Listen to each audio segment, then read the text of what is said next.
మహాపరిశుద్ధుడైన ప్రేమ కలిగిన మా తండ్రి, మా గొప్ప దేవునిగా, మా జీవితాలకు చాలిన దేవునిగా మాతో ఉండి, మమ్మల్ని సజీవ లెక్కలో ఉంచి, అనుదినము నడిపిస్తూ, ఈ మధ్యాహ్న కాల సమయాన్ని తండ్రి నాయన మరి దుష్టుడు ఎత్తుకుపోకుండా కేవలం ప్రభా మీ ప్రేమ చొప్పున, మీ కృప చొప్పున మమ్మల్ని అందరినీ అత్యధికంగా ప్రేమించిన దేవుడిగా ఉండి ఈ సమయాన్ని మాకు ఇచ్చినందుకు ముందుగా మీ పాదాల దగ్గర ప్రభా నాయన సాగిలపడుతూ నమస్కరిస్తూ కృతజ్ఞతలు తెలియజేసుకుంటున్నాను. తండ్రి, జాయిన్ అయిన మమ్మల్ని అందరినీ జ్ఞాపకం చేసుకోండి. ముందున్న సమయం అంతా మీకు అప్పగించుకుంటున్నాం. ప్రభా మీరు మా మధ్య ఉండి మీరు మాకు బోధిస్తున్న ప్రతి మాటను మేము తండ్రి వినగలిగే చెవులను, అర్థం చేసుకోగలిగిన జ్ఞానాన్ని మాకు దయచేస్తురండి. అలాగనే ప్రభా నిజంగా అనర్హత ప్రభా క్షమించండి ప్రభా. నిజంగా ఎలాంటి అర్హత లేదు నాకు ప్రభా. ఇంత గొప్ప వాక్యాన్ని, ఇంత గొప్ప మీ మాటను కూడా ప్రభా మరి వల్లించడానికైనా అర్హత లేనటువంటి దాన్ని, అలాంటి నన్ను తండ్రి ఈ రోజు నిలబెడుతూ వస్తున్నారు. నన్ను వాడుకొనమని, నడిపించమని, నన్ను ఆవరించమని, నన్ను తాకమని, నన్ను పరిశుద్ధపరచమని, సిలువ చాటున నన్ను అన్నిటిని మించి సిలువ చాటున నన్ను తండ్రి నాయన మరుగుపరిచి నన్ను నడిపించమని నన్ను మీకు అప్పగించుకుంటూ మా ప్రభువు మా రక్షకుడైన యేసుక్రీస్తు అతి శ్రేష్టమైన నామమున ప్రార్థించి అడిగి వేడుకుంటున్నాం తండ్రి. ఆమేన్. ఆమేన్. అందరికీ ప్రైజ్ ది లార్డ్ అండి. దేవుడి మహాకృపను బట్టి మనందరము మత్తయి సువార్త 5వ అధ్యాయంలో ఉన్నాము. అంటే ఇన్ని రోజుల నుంచి ధ్యానిస్తుంటే నార్మల్ గా తీసుకుంటే ఇది వాక్యం కింద లేదా మనం అనుదినము చదివి ఒక బుక్ లాగా తీసుకుంటే అసలు ఇన్ని రోజులు కాదు, ఒక్క 5-10 నిమిషాల్లో అయిపోతుంది. కానీ ఇంతగా దేవుడు ధ్యానించే అవకాశాన్ని మనకి ఇస్తున్నారు. ఎంతగా అంటే ఒక చిన్న పిల్లల్ని ఒక అక్షరం ఫస్ట్ నేర్పించేటప్పుడు ఎన్నిసార్లు దిద్దిస్తారో మన చిన్నప్పుడు మన తల్లిదండ్రులు ఆ అనే ఒక్క పదాన్ని, ఒక్క అక్షరాన్ని అనేక సార్లు దిద్దిస్తారు. అలాగనే మన దేవుడు ఈ వాక్యాలన్నిటిని, అంటే ఇది ఒక వాక్యం కింద కాదు కానీ దేవుని స్వయంగా ఆయన మాట ఇది మనకి అనుభవంలోకి తీసుకొస్తూ ఎక్కడ మనం లోతుగా ఉన్నామో, ఎక్కడ మనం మన జీవితాల్లో ఎక్కడ లోటు ఉందో, ఎక్కడ ఏ లోయ ఉందో, ఎక్కడ ఏ అంటే ఏ అడ్డంకులు ఉన్నాయో మన ఆత్మీయ జీవితంలో అన్ని కూడా దేవుడు సరి చేస్తూ నడిపిస్తూ వస్తున్నారు. అందరిని బట్టి దేవునికి స్తుతులు చెల్లించుకుంటున్నాను. మత్తయి సువార్త 33వ వచనం నుండి 48 వరకు ఈ రోజు ధ్యానించుని ఉన్నాము. అయితే ఒక్కసారి మత్తయి సువార్త 5వ అధ్యాయం గురించి డీటెయిల్ గా మళ్ళీ ఒక్కసారి మాట్లాడుకుంటూ వద్దాము. అంటే ఎందుకంటే దేవుడు మనల్ని నడిపించేటప్పుడు ఇన్నాళ్ళు నడిపించి ఇప్పుడు కూర్చోబెట్టారు. ఎందుకు కొండ మీద కూర్చోబెట్టారు అంటే ఆయన ఒక మాటతో బోధించేసి అక్కడి నుంచి నడిచిపోయేది కాదు. లేదా ఒకటి రోగులకి దేవుడు ఎలా అయితే స్వస్థపరుస్తూ వచ్చారో అప్పుడు ఏంటంటే దగ్గరికి చేయి వేసి స్వస్థపరిచి పంపించేసేది కాదు. ఇక్కడ దేవుడు ఏం చేస్తున్నారంటే కూర్చుని కొండ మీద నోరు తెరిచి బోధిస్తున్నారు. దేని గురించి బోధిస్తున్నారు అంటే నిన్ను నన్ను మన జీవితంలో ఉన్న లోటుపాట్లు అంతేకాదు, దేవుడు మనకి స్వయంగా ఆయన తెలపాలనుకున్న జ్ఞానం. ఇన్నాళ్ళు మనం ధర్మశాస్త్రాన్ని గాని మనం వాక్యాన్ని గాని అర్థం చేసుకున్న తీరు కాకుండా ఇది స్వయంగా ఆయన జ్ఞానాన్ని ఇచ్చి ఆయన మాట ఆయన అంటే ఆయన ఆలోచన అనుసారంగా మనం అది అర్థం చేసుకోగలగడానికి కదా. ఇప్పుడు టెక్స్ట్ బుక్స్ ఉన్నాయనుకోండి, మన చదువు మనం చదివేసుకోవచ్చు. అవే టెక్స్ట్ బుక్స్ కి ఎవరు చెప్పాల్సిన అవసరం లేదు అని మనం చదివేసుకుంటే మనకి కొంచెమే అర్థం అవుతుంది. మనం అంటే కొంత స్థాయి వరకు అర్థం చేసుకోగలం. కానీ ఎవరైతే దాని గురించి మనకు చెప్తున్నారో, ఎవరైతే దాన్ని అందించారో వాళ్ళు మనకి ఎక్స్ప్లెయిన్ చేసినప్పుడు ఒక గురువు బాధ్యత అదే కదా. ఒక గురువు మనకి ఎందుకున్నారంటే మన చేతిలో ఉందే, ఎప్పుడు మన చేతిలో ఉన్న టెక్స్ట్ బుక్కే.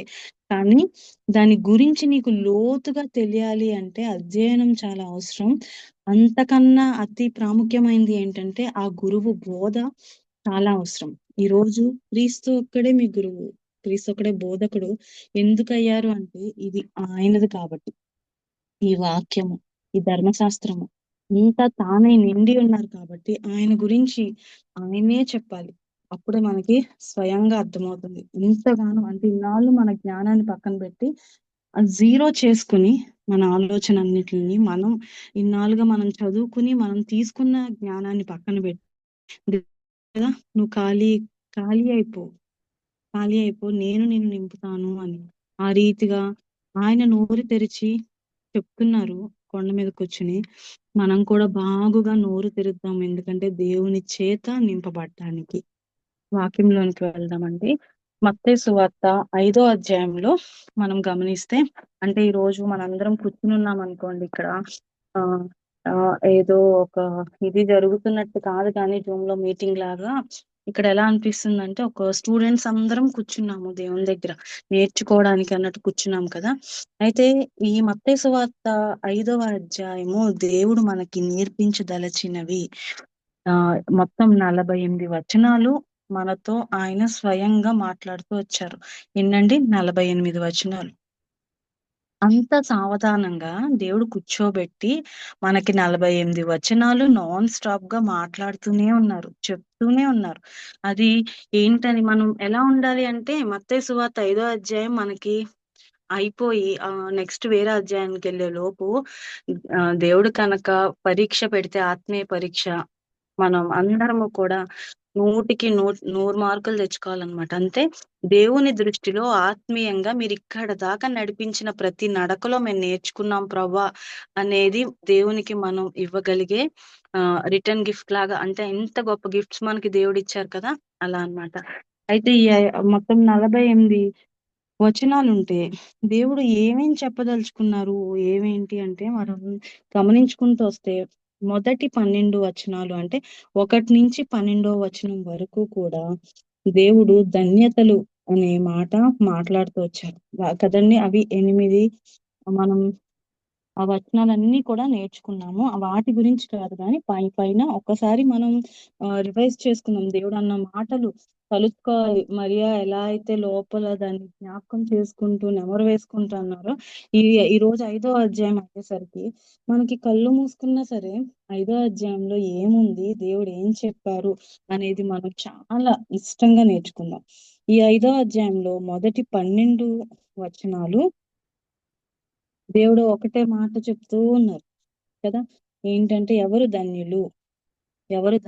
ఎవరు దేవుని చూస్తారు, ఎవరు దేవుని కుమారులు అనబడతారు, ఎవరికి పరలోక రాజ్యం ఉంది, ఇవన్నీ కూడా దేవుడు మనకి నేర్పిస్తూ వచ్చారు. మొదటి దాంట్లోనే ఉంటుంది, ఆత్మ విషయమై దీనులైన వారు ధన్యులు. అన్ని ధన్యులు ధన్యులు ధన్యులు అంటారు. అయితే ఇంకొక ధన్యత మనకి తెలుసు కదా, ఏంటి అంటే కీర్తనలు 33:12. ఇది కీర్తనలు 33:12 ఒకసారి చదువుకుందాం మనం.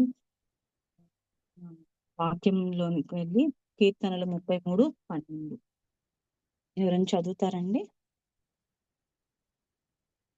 కీర్తనలు 33:12.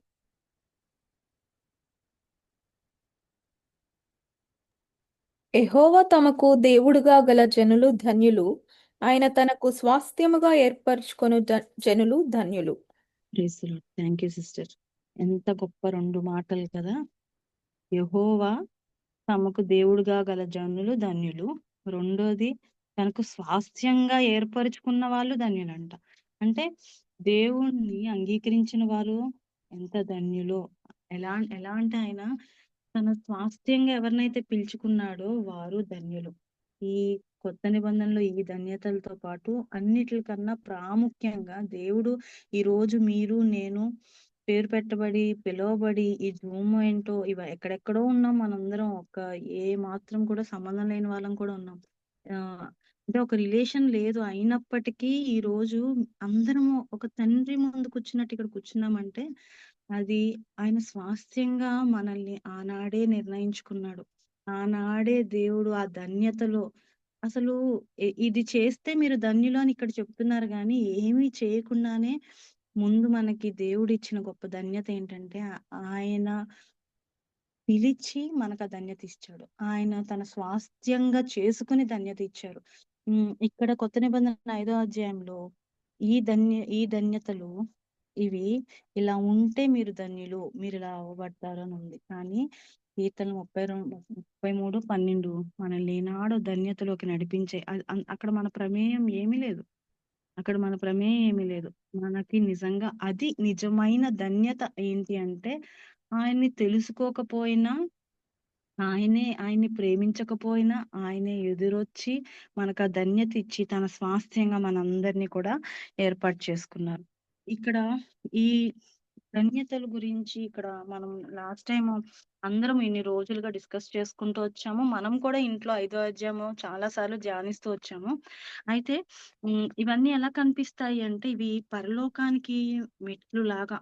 అంటే నువ్వు పరలోకానికి వెళ్ళాలి అంటే, ఒక నిరీక్షణ ఉంది కదా! నువ్వు ఇప్పుడు దేవుని దగ్గర కూర్చుని వింటున్నావు శ్రద్ధగా అంటే అర్థం ఏంటి అంటే, నువ్వు ఆయన్ని నమ్మావు కాబట్టే కూర్చుని వింటున్నావు. లేదంటే నువ్వు ఈ టైంని కాదనుకుని వెళ్ళిపోగలవు. నీకు బోలెడన్ని రీజన్స్ ఉంటాయి, కారణాలుంటాయి. కానీ ఈ సమయం దేవుడు నీకిచ్చి నిన్నిక్కడ కూర్చోబెట్టారంటే, ఆయన చెప్పింది వింటే నీ జీవితంలో ఏం జరుగుతుందో, నువ్వు ఒకవేళ అలాంటి పరిస్థితిలో ఉన్నావేమో అని దేవుడు కూర్చోబెట్టారు. కూర్చోబెట్టి ఆయన నేర్పిస్తుందేంటంటే, నేను ఆయన బిడ్డలుగా, ఆయన స్వాస్థ్యంగా చేయబడిన ప్రజలుగా ఉన్న మనం ధన్యతను పొందుకున్నాం. అయితే ఈ ధన్యతలు మనల్ని ఆయన దగ్గరికి చేరుస్తాయి. ఇప్పుడు మన యాత్రలో ఉన్నాం. ఈ యాత్రా జీవితంలో భూమి మీద ఉన్నంత వరకు ఈ యాత్రా జీవితంలో నడుస్తూ ఉన్నప్పుడు మనకేమేం కావాలి అని నేర్పిస్తున్నారు. ఎందుకంటే ఆయన దగ్గరకెళ్ళాలి అంటే మనకు ఆ పరిశుద్ధత కావాలి. ఆయనని చేరుకోవడానికి, ఆయన దగ్గరికి వెళ్ళడానికి మనకేవేం కావాలో అవన్నీ కూడా దేవుడు నేర్పిస్తూ, నడిపిస్తూ ఉన్న వచనాలు ఇవన్నీ అన్నమాట. నువ్వెలా ఉంటే నీకేది దక్కుతుంది? నువ్వు ఎలా ఉండాలి? దేని విషయంలో నువ్వెలా ఉండాలి? అంటే ఎలాంటి విషయాల్లో నీకు ఆకలి దప్పులుండాలి? ఎలాంటి విషయాల్లో నీకు హృదయ శుద్ధి ఉంటే గాని దేవుడిని చూడలేవు. అలానే దేవుని కుమారులవ్వబడాలి అంటే నువ్వు ఎలా ప్రవర్తన ఉండాలి? అంటే నీ నీతి గాని, నీ ప్రవర్తన గాని, నీ నడవడిక గాని, నీ మాట గాని అన్నీ కూడా ఏ రీతిగా నువ్వు మార్చుకుంటే నువ్వు పరలోకానికి వెళ్తావు అనే దానికి ఇవన్నీ కూడా మనకి దారి చూపిస్తున్నాయన్నమాట. అయితే ఇవి 12 వచనాలు. ఇందులో మనం నేర్చుకున్నాం కదా! తర్వాత 13-16 వచనాలున్నాయి. 13, 14, 15, 16 అంటే 4 వచనాలు. ఈ 4 వచనాలు ఏంటి అంటే, దేవుని దృష్టిలో అసలు నువ్వేంటి? దేవుని దృష్టిలో అసలు నువ్వేంటి? ఆయన నిన్నేమనుకుంటున్నారు? ఆయన నిన్నెలా అనుకుంటున్నారంటే, మొదటి వచనం అంటే 13వ వచనంలో ఏముందంటే, మీరు లోకమునకు ఉప్పై ఉన్నారు. 14 వచనంలో మీరు లోకమునకు వెలుగై ఉన్నారు. ఈ 2 మాటలు అంటున్నారు. విలువైన మాటలు ఏంటంటే, లోకమునకు ఉప్పు, లోకమునకు వెలుగు. ఈ 2 నేర్పిస్తున్నారు. ఏంటి లోకమునకు ఉప్పు? ఉప్పు మనకెలా తెలుసు అంటే, ఉప్పు ఒక కూరకి రుచిస్తుంది. కూర అవనివ్వండి, ఏ రకమైన తిండి పదార్థమైనా, వంట అయినా ఆఖరికి స్వీట్స్‌లో కూడా చిటికెడు ఉప్పైనా వేస్తారంట. అంటే ఆ కమ్మదనం రావడానికి.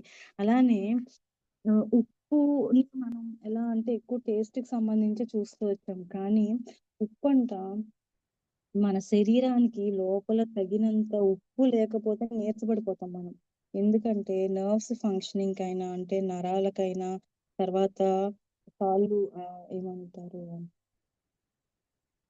కండరాలంటారు కదా! వాటికి అంటే మజిల్స్ వాటిలకి అయినా అవి ఫ్రీగా ఉండాలి అన్న అటు ఇటు మనం ఏది ఏదైనా ఒక బాడీ నిలబడి నడవాలి అంటే ఆ ఉప్పు శాతం అనేది అవసరం అన్నమాట దానికి. పూర్తిగా ఉప్పనేది మానేయడం చాలా ఏంటంటే ఈ మధ్య కొంచెం హెల్త్ ఇష్యూస్ కోసం ఉప్పు పూర్తిగా మానేయమంటారు. క్రియాటిన్ పెరిగింది అంటే కిడ్నీస్‌కి ఇబ్బందవుతుంది. ఉప్పు మానేయమంటారు. కానీ పూర్తిగా ఉప్పు మానేసిన వాళ్ళు ఎలా అయిపోతారంటే నీరసించుకుపోతారు. వాళ్ళలో బలం ఉండదు. ఎలా అయిపోతారంటే నేను స్వయంగా చూసాను మా ఇంట్లో మా మేనమామ గారు ఉండేవారు. ఆయనకి కిడ్నీ సమస్య వచ్చి ఉప్పు పూర్తిగా మానేయమంటే మానేసినప్పుడు అసలు స్కెలిటన్ మీద పెయింటేసినట్టు అంటుకుపోయి ఉండేవారనమాట. చక్కటి ఆరోగ్యంగా ఉండే మనిషి ఆ రీతిగా అయిపోయారనమాట. అలా ఏంటి అంటే ఉప్పు కావాల్సినంత ఎప్పుడు కూడా సరిపడినంత మనిషికి ఎలాగ అవసరమో అది నోట్లోకి వెళ్ళేదే కాదు, లోపల మనకు ప్రతి అవయవానికి అది అవసరం. అంటే దేవుడు సృష్టించిన వాటిలోనే దానికి అంత ప్రాధాన్యత కూడా దేవుడిస్తూ వచ్చారు. ఇక్కడ దేవుడు అంటున్నారు, మీరు లోకానికి ఉప్పై ఉన్నారు. అంటే ఒక కూరలో కూరలో ఉప్పుకు మనం ఎంత ప్రాధాన్యత ఇస్తాం? ఒక కూర టేస్ట్‌గా ఉండాలి అంటే ఉప్పు ఎక్కువైంది అనగానే అసలు మొత్తం వేస్ట్ ఇంక అది పడేస్తాం. ఉప్పు తక్కువైంది అనగానే ఇది రుచి లేదు అని మనం అంటే డిక్లేర్ చేసేస్తాం. అసలు బాలేదు, ఉప్పు తక్కువైపోయింది, ఇంకా కాస్త పడుతుంది అని ఏదో ఒక అంటే అది ఎలా ఉంటుంది అంటే దాన్ని బట్టి దానికి ఘనత పెరుగుతుంది. దాన్ని బట్టి అది రుచికరంగా మారుతుంది. అలానే మనల్ని దేవుడు ఎలా చూస్తున్నారో చూడండి. ఉప్పులాగా. అంటే ఈ చిన్న దానికి ఇది అవసరం అనేది కాదు. లోకానికే ఉప్పులాగా దేవుడు మనల్ని సాదృశ్యంగా పెట్టారక్కడ. లోకానికి మీరు ఉప్పురా అంటున్నారు. అంటే లోకంలో మీరు లేకపోతే దానికి రుచి లేదు. దానికి ఎలాంటి అంటే దాని నడవడికే లేదు. అంటే లోకంలో మనకి ఆ స్థాయిలో దేవుని చేత మనం వాడబడతాం. ఎప్పుడైతే దేవుణ్ణి ఎరిగి ఈ మనం ఇయన్నీ నేర్చుకుంటూ ఒక్కొక్క అడుగు ఎందుకు వేసుకుంటూ వస్తున్నామంటే, దేవుని దృష్టిలో నువ్వు లోకానికే ఉప్పుగా నిర్ణయించబడ్డావు.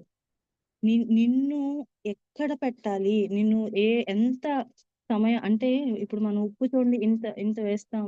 ఇంత ఈ ఈ దీనికైతే ఇంత పడుతుంది, దీనికైతే ఇంత పడుతుంది అని మనం ఎలా అయితే ఏస్తామో, ఆ రీతిగా దేవుని చేతిలో ఉప్పులాగా ఈ లోకానికి మనం వాడబడతాం. మనం ఉప్పు కూడా పచ్చళ్ళు నిల్వ ఉంచడానికి ఎలా అయితే మనం ఉంచుతాం కదా! అంటే కొన్ని పాడవకుండా వస్తువులు ఉప్పు మనం ఎక్కువ శాతం ఏసి అంటే పచ్చళ్ళు గాని నిల్వ ఉండడానికి కొంచెం ఎక్కువ ఉప్పు పెడతాం. అలానే దేవుడు ఈ లోకాన్ని అలా వదిలేస్తే లోకమంతా కూడా పాడైపోతుంది. అది అలా కరెక్ట్ కాదు. నా బిడ్డలున్నారు. వాళ్ళని నేనక్కడ పెడతా. ఆ పరిస్థితిలో ఎక్కడైతే పాడైపోయే అవకాశం ఉందో, అక్కడ నేను ఉప్పుగా నా బిడ్డల్ని పెడతాను అని నిన్ను తీసుకెళ్ళి అక్కడ పెడతారు. మనం అనుకోవచ్చు ఇదేంటి ఇక్కడ శోధనుంది. ఇక్కడ ఇన్ని ఇబ్బందులున్నాయి. ఇంత బాధాకరమైన ప్లేస్‌లో నేనున్నానేంటి? ప్రభా నన్నిక్కడెందుకుంచారు? ప్రభా ఈ కష్టాల నుంచి నేనెందుకు రావాలి? దేవా ఎప్పుడు విడుదలుంటుంది? ఇన్ని ఆలోచిస్తాం గానీ, జ్ఞాపకం బెట్టుకోవాలి. నిన్ను ఉప్పుగా నువ్వక్కడుంటేనే, అక్కడున్నటువంటి అది పాడైపోకుండా ఎలా అయితే నిల్వ ఉంచబడుతుందో, అలా ఆ సిట్యుయేషన్స్ పాడైపోయి అక్కడ కొంతమంది అంటే నువ్వు లోకానికి ఉప్పువు కదా మరి. కాబట్టి ఆ లోకంలో ఎక్కడైతే పాడు, కీడు, చీకటుందో అక్కడ నిన్ను దేవుడు ఉప్పుగా పెట్టి దాన్ని రక్షించబోతున్నాడు. కాబట్టే కష్టం. అయినప్పటికీ ఉప్పు ఆ రీతిగా ఉంటేనే దానికి ఇది ఇక్కడ దేవుడు కింద ఇంకొక మాట అంటారు గదా! ఉప్పు నిస్సారమైతే అది దేని వలన సారం పొందుతుంది? అది బయట పారవేయబడి మనుషుల చేత తొక్కబడుటకే గాని మరి దేనికిని పనికిరాదు. దేనికి పనికిరాని వారిగా ఉండిపోదామా? లేదా దేవుని చేతిలో ఉప్పుగా ఉండి, ప్రభా మేము ఉండడానికి సిద్ధంగా ఉన్నాం. లోకాన్ని పాడైపోకుండా ఇది అంటే లోకంలో ఎక్కడ అవసరమై ఉందో ప్రభా అక్కడ మమ్మల్ని ఉంచండి అని దేవునికి అప్పగించుకునే వారంగా ఉన్నామా? ఎందుకంటే దేవుని దృష్టిలో మనం అంత విలువైన వాళ్ళం. ఈరోజు చాలా మనకెలా అనిపిస్తుందంటే మనకున్న పరిస్థితులను బట్టి ఇది కష్టం. ఇది చేయలేం. ఇది నేను భరించలేను. దీని నుంచి వెళ్ళలేను అనుకుంటాం. కానీ మనం ఎలా ఆలోచించాలి అంటే, నువ్వు దేవుని తెలుసుకున్న బిడ్డవి. దేవుని శక్తితో పాటు దేవుని దృష్టిలో నీకున్న విలువని కూడా నువ్వు గమనించుకోవాలి. నిన్ను లోకానికే ఉప్పు అని దేవుడన్న మాట రోజుకి ఎన్ని సార్లు స్మరించుకుంటావో, ఎన్ని సార్లు చెప్పుకుంటావో చెప్పుకో. దేవుడు ఖచ్చితంగా నిన్ను లోకానికి ఉప్పుగా నియమించాడు, ఉంచుతారు. అదే దేవుని చేతిలో వాడబడకుండా ప్రభా నేనేం చేయను. నేను ఇలా ఉంటానంటే పనికిరాని వారంగానే ఉంటాం. అంటే దానివల్ల ఆ లైఫ్‌కి ఏమాత్రము యూజ్ లేదు. యూజ్‌లెస్ లైఫ్ లీడ్ చేయడం కన్నా దేవుని చేతిలో ఉప్పుగా ఉంటే కష్టమైన దేవుడు మనకి తోడుగా ఉండి నడిపిస్తారు కాబట్టి మనం అంటే ఆయన మన నుంచి అది కోరుకుంటున్నారు. ఆయన మనల్ని అక్కడ ఉంచాలని కోరుకుంటున్నారు. అక్కడ హ్మ్. దేవుడు మనల్ని బట్టి అనేకుల్ని అంటే ఒక పాడైపోకుండా దాన్ని ఎలా అయితే నిలబెట్టాలని కోరుకుంటున్నారో, నాశనానికి నడి నాశనానికి వెళ్ళిపోతున్న దాన్ని కూడా ఆపాలనుకుంటున్నారు. నోవహ జీవితం తీసుకుంటే ఆయన కూడా ఉప్పులాగా ఉన్నారు. ఎంతమంది ఎన్ని రకాలుగా చుట్టూరు ఉన్నా సరే తను నిలబడి అనేక మందికి చెప్తూ వచ్చారు. దేవుడు ఇలాగా, ఇలాగా మీరు మారండి, మీరు మారండి అని. అక్కడ ఉంచారు లోకానికి ఉప్పుగా అన్నట్టుగా. ఈ రోజుకి మనం చెప్పుకుంటున్నామంటే తనంత ఘనతగా ఉంచారు తర్వాత. ఆ రీతిగానే మన జీవితంలో కూడా మనల్ని దేవుడు ఇక్కడ 2 రకాలుగా మనల్ని మనకి ఒక పేర్లు పెడుతూ వచ్చారు. లోకానికి ఉప్పు, అలానే లోకానికి ఎవరంట? వెలుగుగా ఉన్నామంట. అసలు ఎంత పెద్ద మాటలు. మనం అంత స్థానం మనకుందా? అంత విలువ ఇచ్చారా మనకి అంటే, అదే మనం నేర్చుకోవాల్సింది. మనం క్రైస్తవులము అంటే క్రీస్తు చేత వాడబడే బిడ్డలుగా ఉండాలి. క్రైస్తవులము అంటే క్రీస్తుని ధరించుకున్న వారంగా ఉండాలి. అంతేగాని అది ఒక పదం కాదు.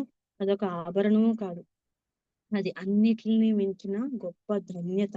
దేవుని పేరు పెట్టబడవాలి.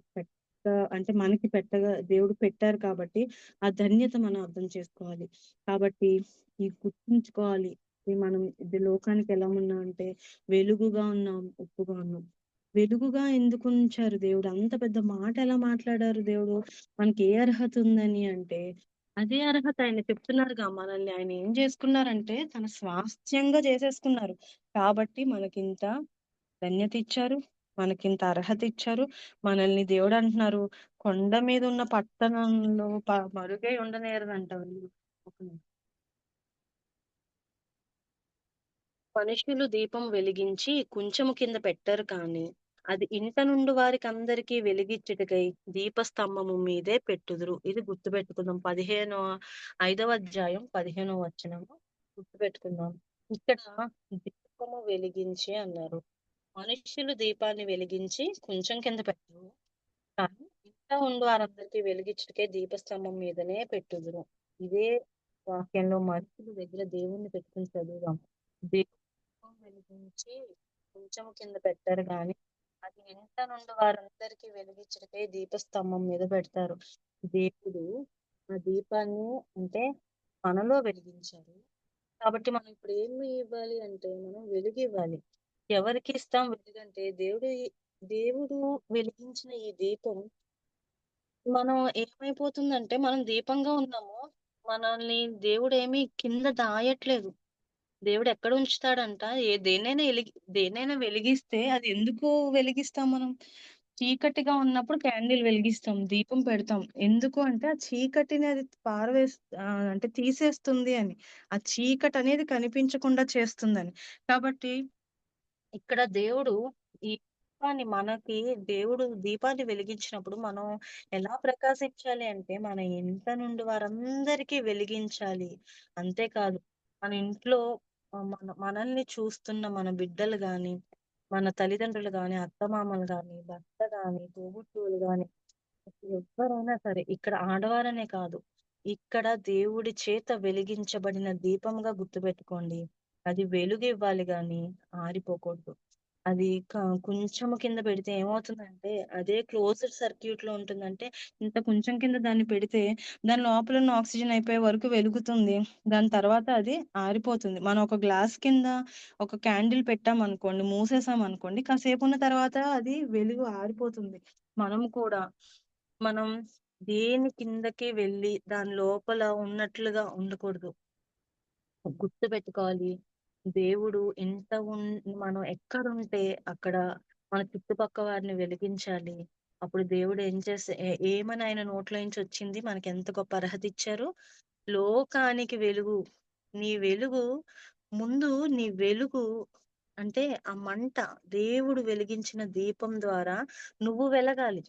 మొదట నువ్వు వెలిగి నువ్వు స్థిరపడితేనే నువ్వు ఇంటి వారందరినీ వెలిగించగలవు. ఆ తరువాత లోకాన్ని వెలిగించే వారిగా దేవుని చేతిలో వాడబడతాం.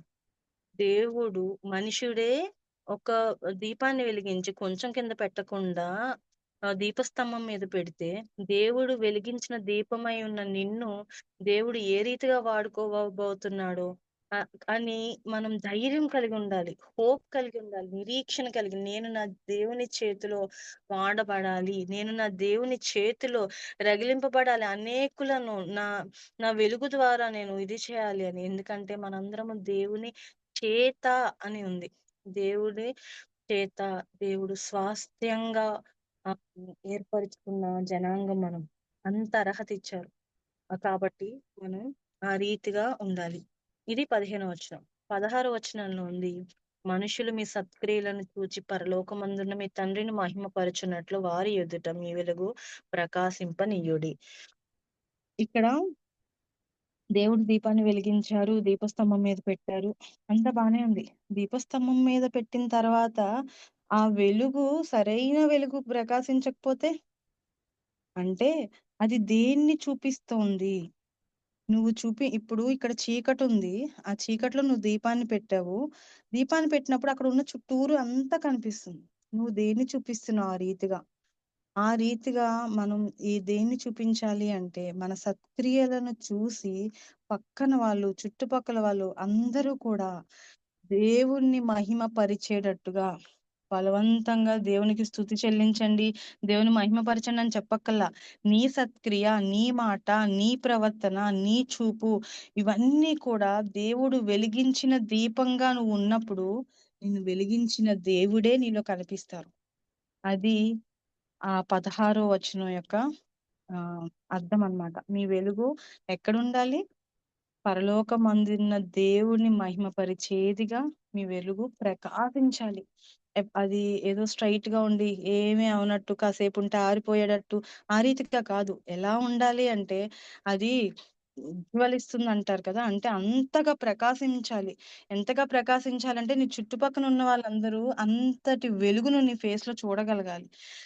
అంటే బయట నుంచి చెప్పాలంటే అంటే భౌతికంగా చెప్పాలి అంటే ఎన్ని రకాల ఫేషియల్స్ చేయించుకుంటారు చాలా మంది, అందంగా ఫేస్ బ్రైట్ గా కావాలి, గ్లో రావాలి అని. నీకు అసలైతే నన్ను అడిగితే నా సొంత ఆలోచన ఏంటి అంటే, అసలు దేవుణ్ణి తెలుసుకున్న ఏ ఆడవారు మొహానికి ఏం చేయించుకోక్కర్లా.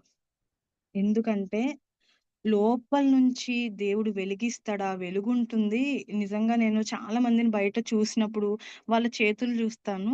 అంటే తర్వాత ఫేస్ చూస్తాను. నాకు అర్థమవుతుంది వాళ్ళు ఎంత ప్రార్థనా పరులు అనేది వాళ్ళ మొహంలో అర్థమవుతుంది. వాళ్ళ మాటలో అర్థమవుతుంది.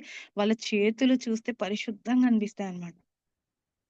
అలాంటి స్థితిలోకి మనం వెళ్తే ఎంత బావుంటుందంటే, మన వెలుగు అంతగా ప్రకాశించాలంటే, మన మొఖంలో ఇంచే కాంతి బయటికి రావాలి. ఆ వెలుగు రావాలి, ఆ గ్లో రావాలి. పైపోతలు కాదు, లోపల దాన్ని దాన్ని ప్రకాశించుకోవడానికి మనకు కావాల్సిన ఆ తైలాన్ని మనమే సిద్ధపాటు చేసుకోవాలి. అది ఏంటి అంటే, అది వాక్యము మాత్రమే నిన్నంత వెలిగించగలదు. దేవునితో సహవాసం మాత్రమే నిన్ను అంతగా ప్రకాశించేదిగా చేయగలదు. ఆ రీతిగా 13-16 వరకు దేవుడు మనల్ని ఏమని కోరుకుంటున్నారు, మనం లోకానికి ఎలా ఉండాలని దేవుడు ఇష్టపడుతున్నారో నేర్చుకున్నాం కదా. అంటే దారి చూపించేదిగా ఉండాలి అంటే వెలుగు, చీకటిని తరిమేదిగా ఉండాలి వెలుగు. అంటే మాదిరికరంగా ఉండాలి. ఒకళ్ళకి మాదిరికరంగా మనం జీవితాలుండాలి. ఒకళ్ళని వెలిగించే వారంగా ఉండాలి. అంతేకాదు చీకటిలో వాళ్ళకి ఎలా ఉండాలి అంటే చాలా మంది మన మాట ద్వారా ఇతరులకు వాళ్ళున్న చీకటి పరిస్థితులు, పాపం వాళ్ళున్న శోధనలు, వాళ్ళున్న వేదనలో మన ఒక చిన్న మాట, మన పలకరింపు వాళ్ళకి వెలుగుగా అనిపించాలి. అంటే వాళ్ళని అందులో నుంచి బయట పడేసేదిగా ఉండాలి. అలాంటి వెలుగు ఉన్నప్పుడే దేవుడు మన జీవితాల ద్వారా మహిమపరచబడతారు. ఇంకా 17-20 వరకు అంటే తర్వాత 4 వచనాలు తీసుకుంటే దేవుడిక్కడ ధర్మశాస్త్రం గురించి వివరించారు. ఆ 4 ఆటిల్లో ఏంటంటే మొదటి 2 వచనాలు కూడా దేవుని ధర్మశాస్త్రం. దాన్ని అంటే ధర్మశాస్త్రం అంటే దేవుని ద్వారా వచ్చిన మాట, ప్రవక్తల ద్వారా వచ్చిన మాట, అంటే వచనమైన, వాక్యమైన, దేవుని నిబంధన అయినా ఏదైనా కూడా ఎవ్వరు కూడా కొట్టివేయలేరు అని ఆయన నిశ్చయంగా చెప్తున్నారు. ఆ మాట ఉంటుంది 18వ వచనం చివరిలో, చదవండి అందరూ. నిశ్చయముగా మీతో చెప్పుచున్నాను అని. అంటే మన యేసయ్య నోరు తెరిచి ఇంతవరకు బోధిస్తూ ఇక్కడికొచ్చేసరికి ఆఫ్టర్ అంటే 17వ వచనం దగ్గర నుంచి చివరి వరకు కూడా నిశ్చయంగా చెప్తున్నాను, నిశ్చయంగా చెప్తున్నాను అని నొక్కి చెప్తున్నారు దేవుడు ఆ మాట.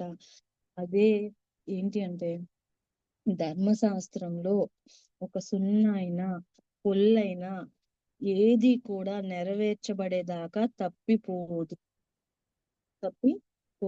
కాబట్టి నువ్వు నీ జీవితంలో ఆ ధర్మశాస్త్రాన్ని అంటే దేవుడు ఇచ్చిన ఈ వాగ్దానాల్ని, దేవుడిచ్చిన ఈ నిబంధనని, దేవుడిచ్చిన మనకి నియమించిన కట్టడల్ని అన్నిటిని ఇప్పుడు మనం అర్థం చేసుకోవాల్సిందైతే దేవుడిచ్చిన ఈ వాక్యాన్ని మనం అంత జాగ్రత్తగా దానితో అనుసంధానం అయిపోవాలి. అది మనకి ఎలా అయిపోవాలి అంటే అనుదినము అది ఒక ఎలా అంటే ప్రతిదినము ఒక మంచి నీళ్ళు లేకపోతే మనం ఏ రీతిగా అయితే దాహం వేస్తుంది అని మనం గ్రహించుకోగలుగుతామో, లేదా టైం దాటిపోయిన ఒక గంట తర్వాత అరే ఆకలేస్తుంది అని మనకి ఎలా అనిపిస్తుందో, నువ్వు ప్రతిరోజు బైబిల్ చదువుకునేటప్పుడైనా లేదా ప్రార్థన చేసుకునేటప్పుడైనా ఒక రోజు ఒక గంట గ్యాప్ వస్తే మనకు ఆత్మ ఆ రీతిగా అడిగేంతగా దేవునితో ముందు అనుసంధానం అయిపోవాలి. అంతగా మనం దేవుని యొక్క నడిపింపులోకి వెళ్ళిపోవాలి. ఏంటి అంటే మనకు ఆ లోటు తెలియాలి. ఆ లోటు తెలియకుండా వాత వేయబడిన మనసాక్షిలాగా ఏం కాదులే కాసేపయ్యాక ఏం నష్టం లేదులే అన్నట్టుగా కాకుండా మనం విలువైన దాన్ని చేపట్టాలి. ఇక్కడ దేవుడు ఎంతో విలువైనది అని మనకు ముందు పెడుతున్నది ఆ ధర్మశాస్త్రాన్ని. అది ఆకాశం భూమి గతించిపోతుంది గాని అందులోంచి ఒక పొల్లైన సున్నైనా కూడా తప్పిపోదు అని చెప్తున్నారు. అలానే మళ్ళీ 20వ వచనంలో కూడా చూస్తే ఇక్కడ దేవుడు నీతి గురించి కూడా అంతే ఖచ్చితంగా చెప్తున్నారు. అంతే. ఏంటి అంటే దాని యొక్క గొప్పతనాన్ని కూడా చెప్తున్నారు. అంటే నీతి. నువ్వు ఒకటి ఇది కరెక్ట్ అనుకుని నువ్వు పెట్టుకుని దాని ప్రకారంగా జీవిస్తే అది నీ జీవితానికి అది నీతి. అంటే ఒక కమిట్మెంట్ తో గాని ఒక నిబంధన చేసుకొని గాని దాని ప్రకారంగా ఇక్కడ దేవుడు అంటున్నారు శాస్త్రుల నీతి కన్నా పరిసయ్యుల నీతి కన్నా నీ నీతి అధికంగా ఉండకపోతే పరలోక రాజ్యంలో ప్రవేశింపనేరవు అంటున్నారు ఇక్కడ. ప్రవేశింప నేరవు అంటే ఖచ్చితంగా మరి నిశ్చయంగా అక్కడే చెప్తున్నారు. ఖచ్చితంగా ఖండితంగా దేవుడు చెప్పే మాట ఏంటంటే నీ నీతి చెప్పడానికో బోధించడానికో లేదా అంటే నెక్స్ట్ తరాలు ఊరికే క్షమించండి నెక్స్ట్ దాని నుంచి అంటే ఒక చెప్పే మాట గాని బోధ గాని లేదా ఫాలో అయ్యే విధానం గాని అక్కడితో ఆగిపోకూడదు. ఆ రెండిట్ల దగ్గర ఆగిపోకుండా దానిని మించిన నీతి అవ్వాలి. దాన్ని మించింది ఎప్పుడవుతుంది? అది నీకు అనుభవంలోకి వస్తే. అంటే వాక్యం నీ నోటి మాటగా నోరు దగ్గర కాదు. అది లోపలికి చొచ్చుకొని నీ హృదయం మీద ఎప్పుడైతే నీ హృదయం అనే పలక మీద దేవుడు రాసుకోమని చెప్తారు సామెతల గ్రంథం 3వ అధ్యాయంలో. ఆ రీతిగానే నువ్వు ప్రదర్శించే నీతి, నువ్వు అనుసరించే నీతి, నువ్వు మాట్లాడే నీతి అది ఎలా ఉండాలి అంటే నోటి మాటగా కాదు. అది నీ క్రియగా ఉండాలి. నీ హృదయం అయి ఉండాలి. నువ్వైపోవాలి. అంటే వాళ్ళ దానికన్నా కూడా అధికంగా ఉండాలి. అప్పుడే నీకు పరలోక రాజ్యం. మనం ముందు 5వ అధ్యాయంలో కూడా చూస్తే లాస్ట్ లో పరలోక రాజ్యం ఎవరిదో అక్కడ దేవుడు చెప్తారు కదా. ఆత్మ విషయమై దీనులైన వారు ధన్యులు, పరలోక రాజ్యం వారిది.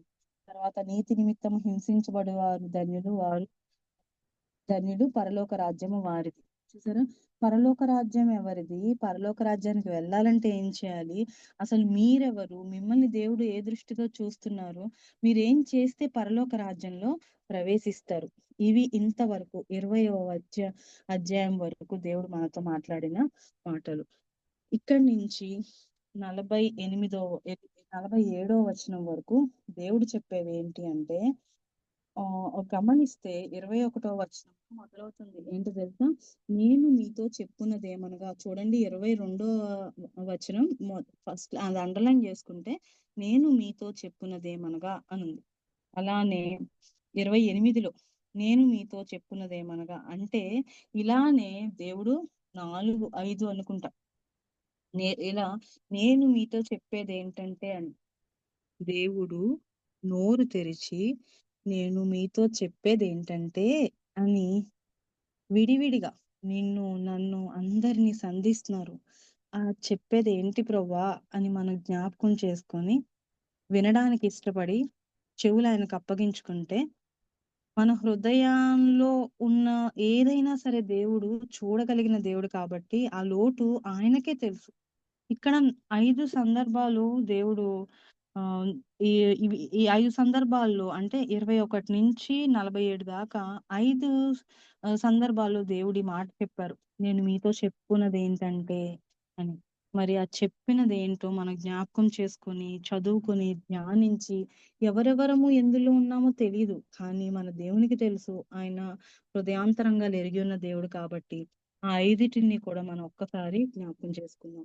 ఇక్కడ ఫస్ట్ 22వ అధ్యాయంలో సహోదరుని గురించి ఉంటుంది. అంటే సహోదరునితో నువ్వు ఎలా ఉండాలి అనేది 21-26 వరకు 21-26 వరకు దేని గురించి ఉంటుందంటే ఇదివరకటి రోజుల్లో నరహత్య చేయవద్దన్న మాట విన్నాం. విమర్శకు లోనగుతాం అని తెలుసు. అయితే ఇప్పుడు నేను మీతో చెప్పున్నది ఏంటంటే సహోదరుని మీద కోపపడు ప్రతివాడు విమర్శకు లోనగును అని చెప్తున్నారు దేవుడు. అంటే ఒక సహోదరునితో నువ్వు ఉండాల్సిన తీరు దేవుడు చెప్పడానికి ఇష్టపడుతున్నారు. అదేంటి అంటే ఈ సహోదరునితో అంటే నీ సోదరుడితోనో, ఫ్రెండ్‌తోనో, పక్కన వాళ్ళతోనో కాదు. నీ సహ అంటే నీతో పాటు ఉన్న ప్రతి ఒక్కళ్ళని నిన్ను దేవుడు ఎలా పెట్టారు? నిన్ను దేవుడు ఆయన స్వాస్థ్యంగా పెట్టారు. ఎక్కడ పెట్టారు? లోకంలో పెట్టారు. నువ్వు ఈ లోకంలో ఉన్నంత వరకు, నువ్వు ఈ లోకంలో యాత్ర చేస్తున్నంత వరకు, నువ్వు పరలోక రాజ్యం వెళ్ళేంత వరకు నువ్వెవరివో తెలుసా? నువ్వు దేవుని బిడ్డవి, దూతవి. నువ్వు దేవుని కొరకు వాడబడేదానివి. కాబట్టి నువ్వు ఎలా ఉండాలి అనేది దేవుడిక్కడ 5 మనకి నేర్పిస్తున్నారు. అందులో మొట్టమొదటిది మీతో చెప్పున్నదేమనగా, నేను మీతో చెప్తున్నదేంటంటే నువ్వెలా ఉండాలో తెలుసా? సహోదరునితో సమాధానంగా ఉండాలి. ఎవ్వరితోనూ కూడా కోపాలు, ద్వేషాలు ఏమీ పెట్టుకోకుండా ఎలా ఉండాలంట? సమాధానంగా ఉండాలి. ఆ సమాధానం కనిపించాలి. నువ్వు నడిచినా, కూర్చున్నా లేదా ఒక 10 మందిలో ఉన్నా, 100 మందిలో ఉన్నా, 1000 మందిలో ఉన్నా, ఒంటరిగా ఉన్నా ఒకే సమాధానం నిన్ను ఏలాలి తప్ప నీ మనసులో ఇంకొకటి ఉండకూడదు. అదే రీతిగా 27 నుంచి ఇర 27-32 వరకు దేవుడు ఇక్కడ దేని గురించి చెప్తున్నారు? ఇక్కడైతే వ్యభిచారం చేయవద్దని చెప్పబడిన మాట మీరు విన్నారు కదా! నేను మీతో చెప్పున్నదేమనగా అని దేవుడు ఇక్కడ మళ్ళీ స్టార్ట్ చేశారు. అంటే ఇంతకు ముందు మీరు విన్నారు. ఏం విన్నారు? వ్యభిచారం చేయొద్దని విన్నారు. అయితే నేను మీతో చెప్పేదేంటంటే చెవి గలవాడు వినును గాక అన్నట్లు దేవుడు చాలా తన మెల్లని స్వరంతో చెప్పేదేంటి అంటే నీ హృదయం పరిశుద్ధం.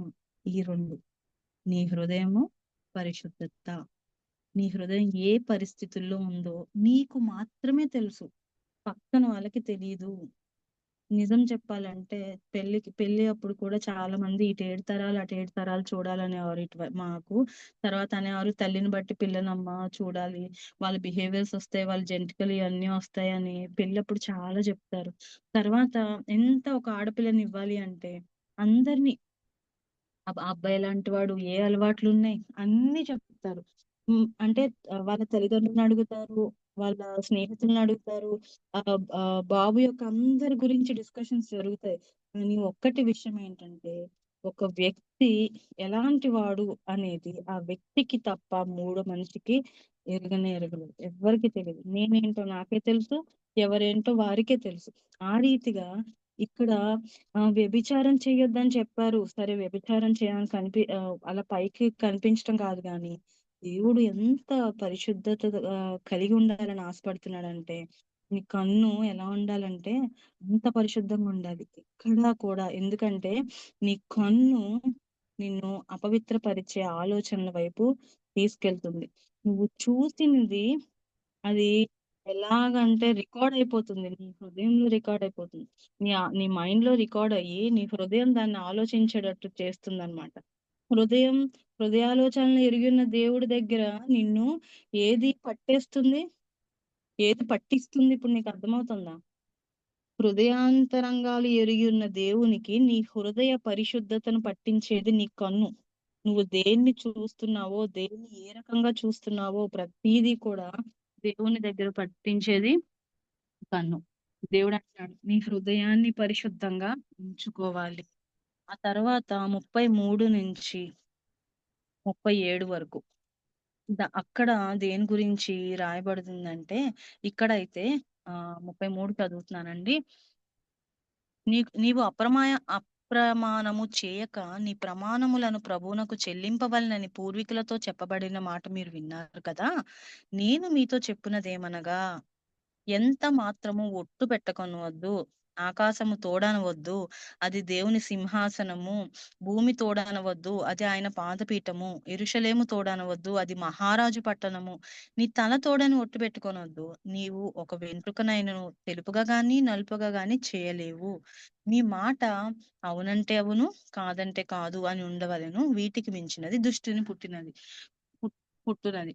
అంటే ఈ 33-37 వరకు మనం ఎన్ని నేర్చుకోవాలంటే, దీనంతటికి ఒక మూలంగా ఒక దేవుడు ఒకటి చెప్తున్న, మనకి ఇస్తున్న పదం ఏంటి అంటే మాట. అంటే నీ నోటిలోంచి వచ్చే మాట. నువ్వు పేరు పెట్టుబడ్డావే ఈ దేవుని బిడ్డవని, ఆ దేవుని మాట నోట్లోంచి వస్తే ఆయన ఎలా ఉంటుందో తెలుసా? ఆయన మాట నక్షత్రాలకు పేరు పెట్టింది. ఆయన మాట భూమికి పునాది వేసింది. ఆయన నోట్లోంచి వచ్చిన మాట యావత్ సృష్టినే సృష్టించింది. మరి ఆ దేవుని పేరు పెట్టుకున్న నువ్వు ఎలాంటి మాటలు మాట్లాడాలి, ఎలా ఉండాలి అని దేవుడు మనల్ని హెచ్చరిస్తున్నారు. ఆ పవర్ తెలుసుకోమంటున్నారు. మనం అనుకుంటాము దేవుని శక్తి తెలుసుకోవాలి, మన దేవుడు అనుకుంటున్నాం. దేవుడు అంటున్నారు, నేను నిన్ను చేసి నీకు కూడా శక్తినిచ్చాను. నీ శక్తిని కూడా నువ్వు తెలుసుకోవాలి అని. అలా ఈ రోజు మనం ఇక్కడ దేవుడు ఏం నేర్పిస్తున్నారంటే, ఎంత మాత్రం ఇంకొకటి ఇక్కడ దేవుడు నేర్పించేది ఏంటంటే, మన మాట అవునంటే అవును, కాదంటే కాదుగా ఉండాలి. లేకపోతే దుష్టు నుండి వచ్చిందంట. అంటే మన మాట ఎప్పుడు కూడా జరిగిన దాన్ని బట్టి అలాగే కట్టుగా ఉండాలన్నమాట. అంటే అవునంటే అవును అనే చెయ్యాలి. కాదంటే కాదు. కాసేపు అవునండి, లేదు లేదు కాదండి అన్నట్లుగా అటు ఇటుగా ఉండకూడదు. ఒక మాట చెప్పి దానికి వేరేగా చేయకూడదు. లేదా ఒక మాట ఒకటి, హృదయం ఒకటి ఉండకూడదు. ఎప్పుడు కూడా మనం ఆ రీతికి ఎలా ఉండాలి అంటే, మన మాట అవునంటే అవును, కాదంటే కాదుగానే ఉండాలి. ఇంతకు మించిన మాట ఏమవుతుందంట, దుష్టుని నుండి వస్తుందంట.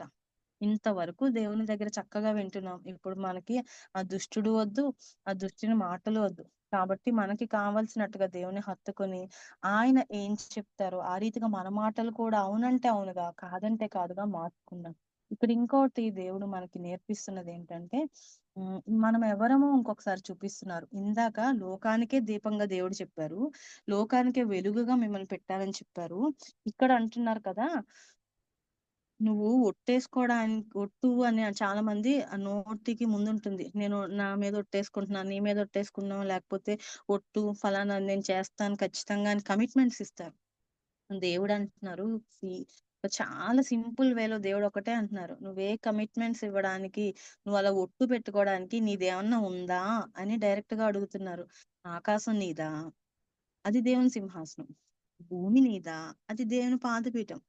లేదా ఇంక అన్ని అసలు నీ తల నువ్వు ఒట్టు పెట్టుకోవడానికి నీ తల మీద చెయ్యి పెట్టుకొని నా మీద ఒట్టు, నా తల తోడు అని నువ్వు ఒట్టు పెట్టుకోవడానికి ఒక్క వెంట్రుకనైనా నువ్వు తెలుపుగా గాని నలుపుగా గాని చేయలేవు. అంతేకాదు నువ్వు వెంట్రుకలన్నీ దేవుడు లెక్కించాడు, నువ్వు లెక్కించలేని స్థితిలో ఉన్నావు. అంటే అది మనం ఏ స్థానంలో ఉన్నామో, మన మాటలు ఏ స్థాయిలో ఉన్నాయి అంటే, మన స్థానం అదే. మనం మన కాని దానిని మనకి కాని దాని మీద మనకి అధికారం ఉన్నట్టుగా చెప్తున్నాం కదా. నిజంగా ఒకటి ఆకాశం మీద ఒట్టు, భూమి మీద ఒట్టో, లేకపోతే ఇలా చాలా మందికి ఉంటాయి. అంటే ఏంటి అంటే, ఇక్కడ మనం నేర్చుకోవాల్సింది ఏంటంటే, మనకు కానిది, మనకు అధికారం లేని దాని మీద మన మాట ఉండకూడదు. మన మాట ఎప్పుడు మన వరకే ఉండాలి. మనం చేయగలిగినంతే ఉండాలి.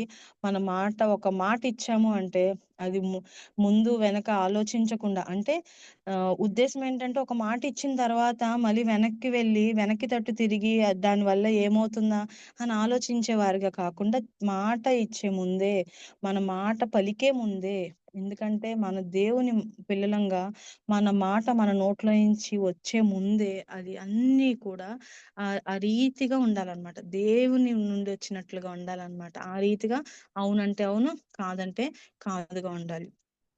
ఇక్కడ నీ మాట గురించి దేవుడు చెప్తున్నారు. అలానే 38 నుంచి 42 వరకు.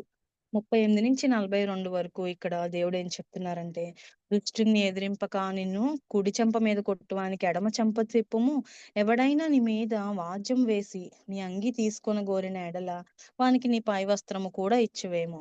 ఒకడు 1 మైలు దూరము రమ్మని నిన్ను బలవంతం చేసిన ఎడల వానితో 2 మైళ్ళు వెళ్ళుము. నిన్ను అడుగువానికిమ్ము. నిన్ను అప్పు అడుగగోరు వాని నుండి నీ ముఖము త్రిప్పుకొనవద్దు. ఇక్కడ గమనిస్తే దేవుడు ఇక్కడ మనతో ఏమని చెప్తున్నారు? ఇక్కడ పైన 33-37 వచనాల్లో మనకి దేవుడు ఏం నేర్పించారు? మన మాట ఎలా ఉండాలో నేర్పించారు. ఇక్కడ దేవుడు 38వ వచనం నుండి 42వ వచనం దాకా ఏం నేర్పిస్తున్నారు? ఇంకొకసారి మనం ధ్యానిస్తే ఏం తెలుస్తుంది అంటే, నువ్వు ఎలా ఉండాలి? ఇక్కడ ఏం కనపరచాలని దేవుడు ఇష్టపడుతున్నాడంటే నీ ఓర్పు, నీ తీరు ఇక్కడ దేవుడు కోరుకుంటున్నాడు. అంటే కుడి చెంప మీద కొడితే ఎడమ చెంప కూడా తిప్పు. అంటే అర్థం ఏంటి అంటే, కుడి చెంప మీద కొడతారు, కోపంతో కొడతారు వాళ్ళు. ఎడమ చెంప మీద మనం ఏమీ మాట్లాడకుండా ఎడమ చెంప తిప్పితే వాళ్ళు చెయ్యెత్తొచ్చేమో గాని కొట్టలేరు. ఎందుకంటే ఈ లోపలే వాళ్ళకి ఆలోచన వస్తుంది. ఇది ఎంత ఓర్పుగా ఎలా ఉంది, తిరగబడకుండా ఎలా ఓర్చుకుంటుంది అని. అంటే ఇక్కడ మనం లోతుగా నేర్చుకోవాల్సింది ఏంటంటే, మనల్ని కొట్టే వాళ్ళకి మనం అధికారం ఇవ్వాలా? లేకపోతే అంటే ఇంత డౌన్ టు ఎర్త్ అయిపోవాలా? వాళ్ళ తప్పు ఉంది కదా, మనదేంటి? ఈ డిస్కషన్స్ అన్ని కాదు.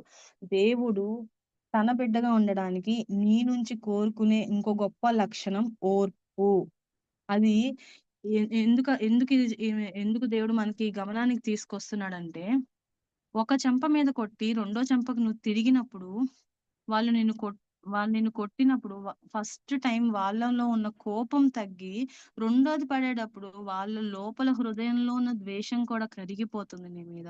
అందుకని దేవుడు ఓర్పుగా ఉండమంటున్నారు.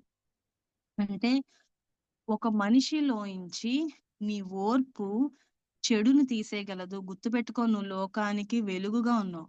ఇక్కడ ఈ సిచ్యుయేషన్ లో ఒక దుష్టుడు మనం తిరిగి ఇక్కడ అంటున్నారు, దుష్టుని ఎదిరింపక అంటున్నారు. అంటే నువ్వు ఎదిరించడం వల్ల నువ్వు అక్కడ కార్యం చేయలేవు, గాని నువ్వేం చేయగలవు అంటే, ఆ ఎదుటి మనిషి ఎవరైతే నిన్ను హింసించాలనుకుంటున్నారో, ఎవరైతే నిన్ను ద్వేషించి నిన్ను మానసికంగా శారీరకంగా ఎవరైనా ఇబ్బంది పెట్టాలనుకుంటున్నారో వాళ్ళకి నీ ఓర్పును చూపించు. నువ్వు వాళ్ళల్లో ఉన్న చీకటిని తొలగించగల శక్తి దేవుడు నీకు ఇచ్చాడు. అది నీ ఓర్పు.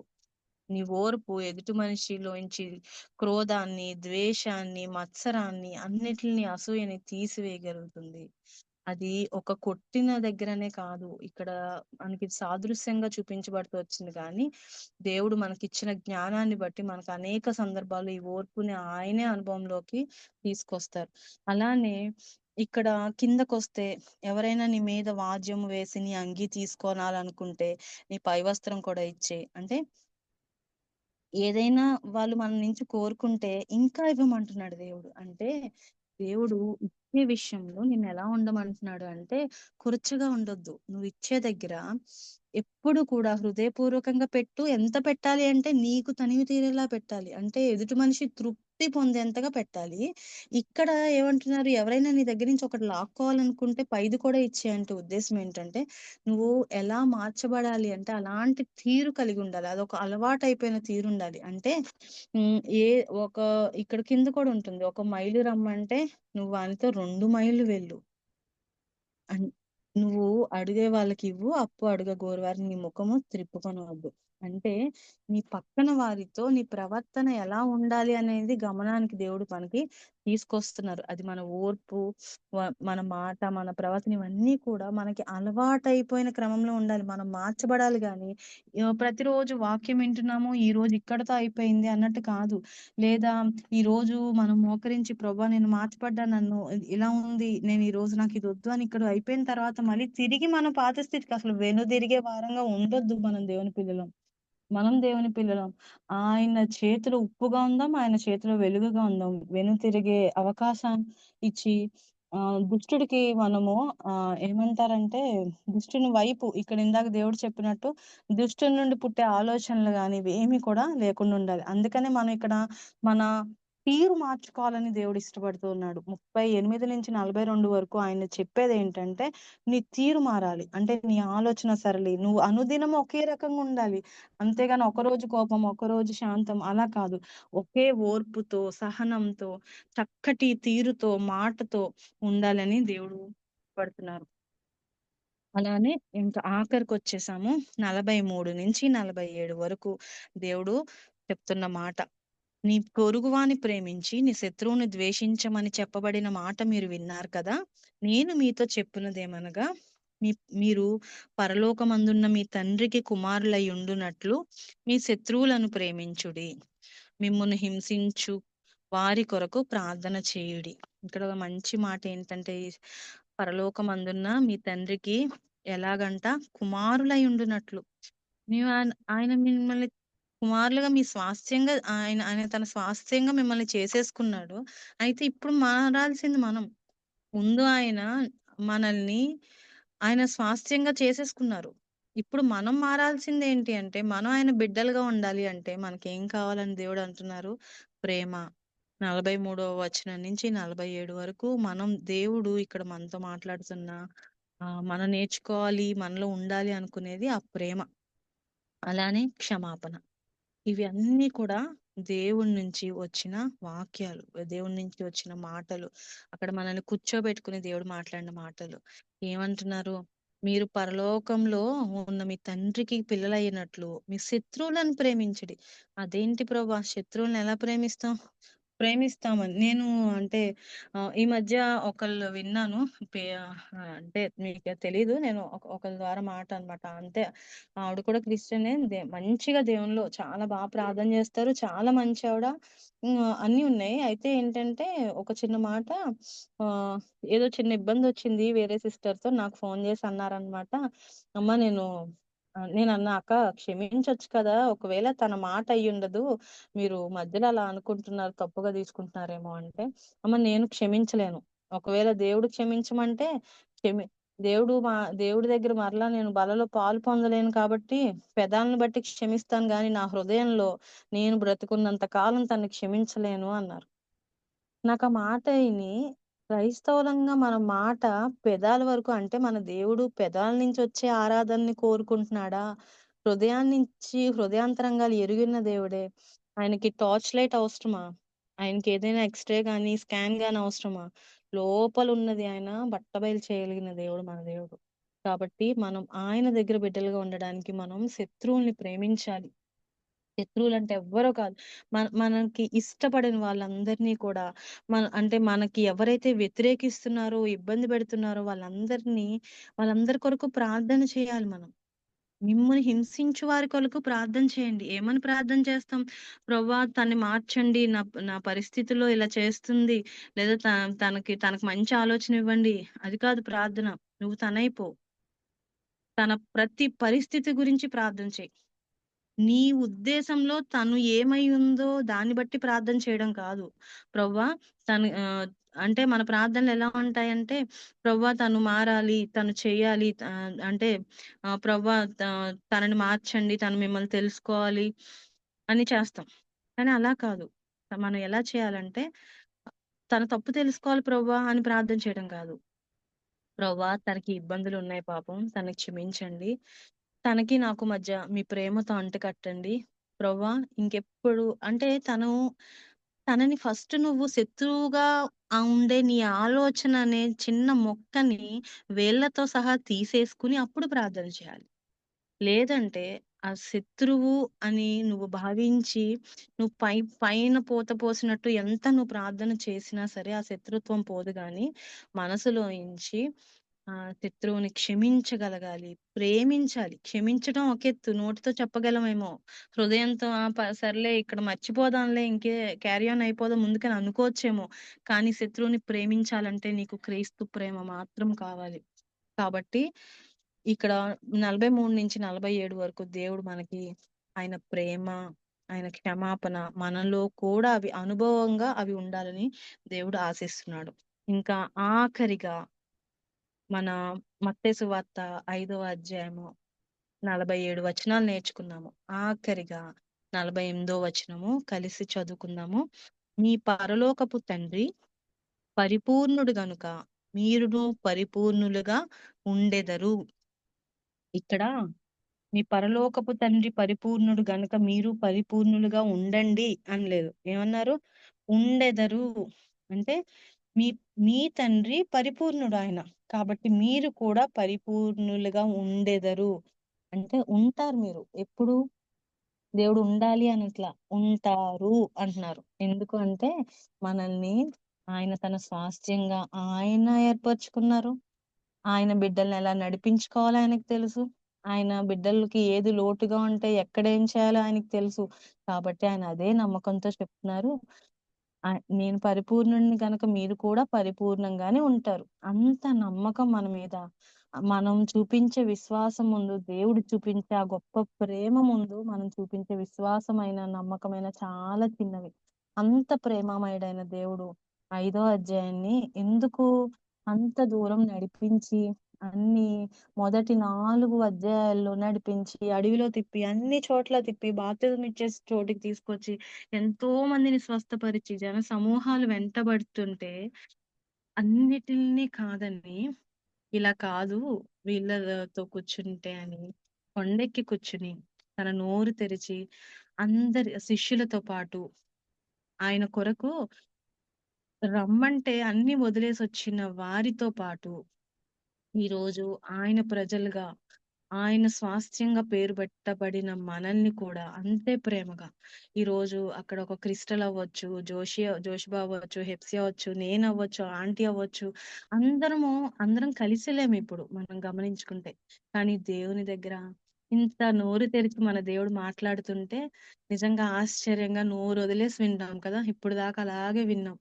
అంత గొప్ప దేవుడు, అంత సౌందర్యవంతుడైన దేవుడు, అంత పరిశుద్ధత కలిగినటువంటి దేవుడు, ఆ మహాదేవుడు నోరు తెరిచి మాట్లాడుతుంటే ఇంకా వేరే ఆలోచన లేకుండా విన్నాం ఇంతవరకు. ఎందుకు కూర్చోబెట్టారో తెలుసా? ఇదంతా వినడానికి నీకు ముందు ఎలా అంటే ఒక సెటిల్మెంట్ కావాలి, ఒక స్థిరత్వం కావాలి. దేవుడు ఎప్పుడూ కూడా స్థిరపరిచిన తర్వాత సిద్ధపరచడు. దేవుడు వాక్యంలో కూడా ఉంటుంది గమనిస్తే. దేవుడు సిద్ధపరిచి స్థిరపరుస్తాడు. మనకు ముందుగానే అన్ని సిద్ధపరిచి స్థిరపరుస్తాడు. ఆ రీతిగా మనం కూడా సిద్ధపరిచాడు. ఈ వాక్యాన్ని అంతా వీళ్ళకి చెప్పాలి, వీళ్ళకి నేర్పించాలి అనుకున్నారు. అందుకని మనకి ఇన్ని రోజులుగా మనకి ప్రతిదీ కూడా ఆయన అనుభవంలోకి తీసుకొస్తున్నారు. ఇంత గొప్ప దేవుని చేతిలో ఉప్పుగా వాడబడి, వెలిగించబడి, మనం ఆయన పేరు పెట్టబడి ఉన్నాం కాబట్టి ఆయన చేత, ఆయన కొరకు వాడబడే బిడ్డలుగా అంత గొప్ప దేవుని ధరించుకోగలిగిన ధన్యతలోకి మనం అందరూ రావాలని యేసయ్య నామమున అడుగుతున్నాను. Thank you. Praise the lord.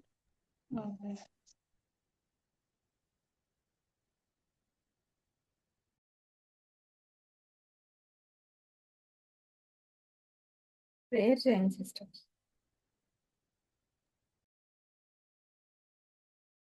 యేసయ్య తండ్రి, ఇంతవరకు మాతో మాట్లాడిన ప్రతి మాటను బట్టి వందనాలు. మీ ప్రేమ, మీ వాత్సల్యం, మీ హలో కరుణను బట్టి. Sister. Hello hello hello hello వినపడట్లేదండి. హలో ఏంటండి చెప్పండి అండి. లక్ష్మి జోషిబా ఆంటీ వినపడట్లేదా ప్రేయర్? వినిపిస్తుంది. ఓకే. ఓకే, స్టార్ట్ చేస్తాం. తండ్రి, మీ ప్రేమకే వందనాలు. మీ ఓర్పుకి వందనాలు ప్రభా. ఎందుకంటే మమ్మల్ని అందరినీ కూడా కూర్చోపెట్టి ఎంత చక్కగా మాకన్నీ నేర్పిస్తూ, మీ బిడ్డలుగా పేరు పెట్టబడ్డామని, మీ స్వాస్థ్యంగా ఏర్పరచబడ్డామని, మీరు లోకానికి మమ్మల్ని ఏం చేయదలుచుకున్నారో ప్రభా, మీ చేతిలో మేము ఎలా వాడబడాలని మీరు ఆశపడుతూ ఉన్నారో, అసలు మేము మీ అంత పరిపూర్ణంగా ఉండాలంటే ప్రభా మేము ఏమేమి నేర్చుకోవాలో అంతా మాకు మీరు ఎంతో చక్కగా వివరిస్తూ వచ్చారు. మమ్మల్ని ఆ రీతిగా ప్రతి ఒక్కరిని ప్రభా తాకి ఇప్పుడు దాకా మీ దగ్గర కూర్చున్నాం. ఇప్పుడు మీ అభిషేకం ద్వారా ప్రభా మీ చేతుల ద్వారా మమ్మల్ని తాకండి. తండ్రి మేము ఏమై ఉన్నా సరే ఈ లోకంలో ప్రభా ఎక్కడున్నప్పటికీ, ఎలా ఉన్నప్పటికీ మీ బిడ్డలమే. మా వయసును బట్టి కాదు, మా ఆలోచన బట్టి కాదు, మా స్థితిగతులను బట్టి కాదు, మేమున్న పరిస్థితులను బట్టి అంతకన్నా కాదు. మేము యేసయ్య బిడ్డలం. ఆయన ఏర్పరచుకున్న బిడ్డలం. కాబట్టి ప్రభా ఈ రోజు జూమ్‌లో జాయిన్ అయిన బిడ్డలందరిని బట్టి మిమ్మల్ని స్తుతిస్తున్నాను. మమ్మల్ని అందరినీ ప్రభా ఇంతగా ప్రేమించి, మమ్మల్ని ఆశీర్వదించటానికి, పరిశుద్ధపరచడానికి, మమ్మల్ని తండ్రి సిద్ధపరిచి, స్థిరపరచడానికి ప్రభా ఇక్కడ ఇంతసేపు మమ్మల్ని నడిపించినందుకు తండ్రి హ్మ్. వాక్యం ద్వారా ప్రభా మీరు మమ్మల్ని సంధించినందుకు మీకు స్తుతులు చెల్లించుకుంటూ, ప్రభా ప్రతి ఒక్కరిని, ప్రతి ఒక్క కుటుంబాన్ని తండ్రి మీరు నడిపించమని ప్రభా మేము కూడా ఏ రీతిగా ఉండాలో, ఏది విన్నామో దాన్ని నెమరు వేసుకొని మీకు అత్యంత దగ్గరగా రావడానికి మా జీవితాల్లో మేము విడిచిపెట్టుకోవాల్సినవేంటో అన్నీ కూడా ప్రభా ఎరిగి మీతో సత్సంబంధం కలిగి మీకు ఇష్టమైన బిడ్డలుగా మేము ఉండడానికి సహాయం చేస్తూ రమ్మని యేసయ్య నామమున అడిగి వేడుకొని పొందుకున్నాం తండ్రి. ఆమేన్. ఆమేన్. ఆమేన్. ప్రైజ్ లార్డ్ అండి. ఆమేన్. ఆమేన్. అమ్మా, యాసిన్ గురించి ప్రే చేయరా